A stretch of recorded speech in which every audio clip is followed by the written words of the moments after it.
ಏನು ಆಟೋ ಚಾಲನೆ ಮಾಡ್ತಾ ಇದ್ದೀವಿ ಇಡೀ ಭಾರತಾದ್ಯಂತ ಅಥವಾ ತಾಲೂಕಿನಲ್ಲಿ ಚಾಲಕರು ಯಾರದೇ ಮುಲಾಜಿಲ್ದೇ ಸ್ವಾಭಿಮಾನದಿಂದ ನಾವು ಬಂಡವಾಳ ಹಾಕಿ ನಮ್ಮ ಮನೆ ದುಡ್ಡು ಹಾಕಿ ಸ್ವಾಭಿಮಾನದ ಜೀವನ ಮಾಡ್ತಾ ಇದ್ದೀವಿ. ನಾವು ಯಾರ ಮನೆ ಬಾಗಿಲಿಗೂ ಹೋಗ್ತಾ ಇಲ್ಲ.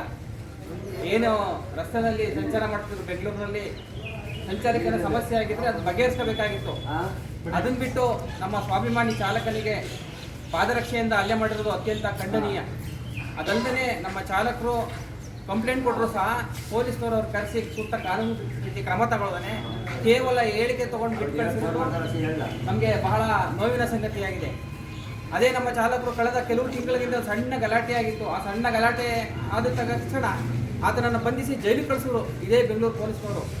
ಆದರೆ ಹಲ್ಲೆ ಆಗಿದೆ, ವಿಡಿಯೋ ಆಗಿದೆ, ವ್ಯಾಪಕವಾಗಿ ದೇಶದಲ್ಲೆಲ್ಲ ಹರಿದಾಡ್ತಾ ಇದೆ, ವ್ಯಾಪಕ ಖಂಡನೆ ಆಗ್ತಾ ಇದೆ.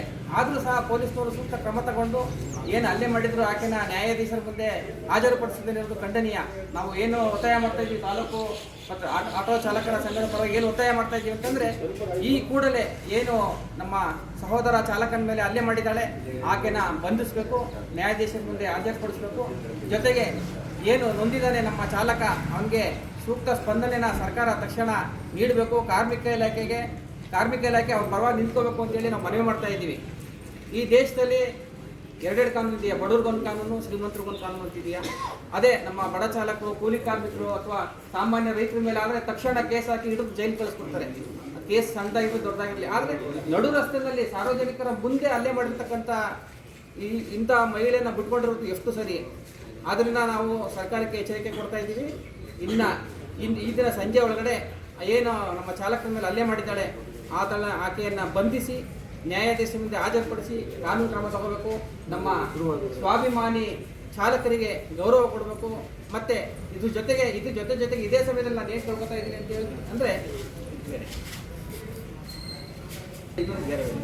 ಇದ್ದೀನಿ ಅಂತಂದರೆ, ಕಾರ್ಮಿಕ ಇಲಾಖೆಯಿಂದ ಸಾಕಷ್ಟು ಸೌಲಭ್ಯಗಳು ನಮ್ಮ ಚಾಲಕರಿಗಿದೆ, ಬೇರೆ ಬೇರೆ ವಿಭಾಗದಲ್ಲಿ ಕೆಲಸ ಮಾಡ್ತಕ್ಕಂಥವ್ರು ಇದ್ದಾರೆ. ಆದರೆ ನಮ್ಮ ಚಾಲಕರಿಗೆ ನಮ್ಮ ತಾಲೂಕಿನ ಕಾರ್ಮಿಕ ಇಲಾಖೆ ಯಾವುದೇ ಸೌಲಭ್ಯ ಕೊಡ್ತಾ ಇಲ್ಲ. ನಾವು ಹಲವಾರು ಬಾರಿ ಹೋಗಿ ಕಾರ್ಮಿಕ ಇಲಾಖೆಯಲ್ಲಿ ಕೇಳೋದು ಮಾಡ್ತೀವಿ, ಹೇಳ್ತೀವಿ ಅಂತ ಹೇಳ್ತಾರೆ. ನಮ್ಗೆ ಏನು ಇಸ್ಕೊಟ್ಟಿದ್ದಾರೆ, ನಮಗೆ ಸರ್ಕಾರದಿಂದ ಬರ್ತಕ್ಕಂಥ ಮಕ್ಕಳಿಗೆ ಸ್ಕಾಲರ್ಶಿಪ್ ಆಗಲಿ ಅಥವಾ ಬೇರೆ ಬೇರೆ ನಾವು ಅನಾರೋಗ್ಯ ಪೀಡಿತರಾದಾಗ ಹಾಸ್ಪಿಟ್ಲು ವೆಚ್ಚನಾಗಲಿ ಬರ್ತಕ್ಕಂಥ ಕೆಲಸ ಈ ಕಾರ್ಮಿಕ ಇಲಾಖೆ ಮಾಡ್ತಾ ಇಲ್ಲ. ನಾವೆಲ್ಲರೂ ಸಹ ಅರ್ಜಿ ಕೊಟ್ಟು ಕಾರ್ಡನ್ನು ಸಹ ತೊಗೊಂಡಿದ್ವಿ. ಕೆಲವರು ತೊಗೊಂಡಿದ್ದಾರೆ, ಕೆಲವರು ತೊಗೊಂಡಿಲ್ಲ.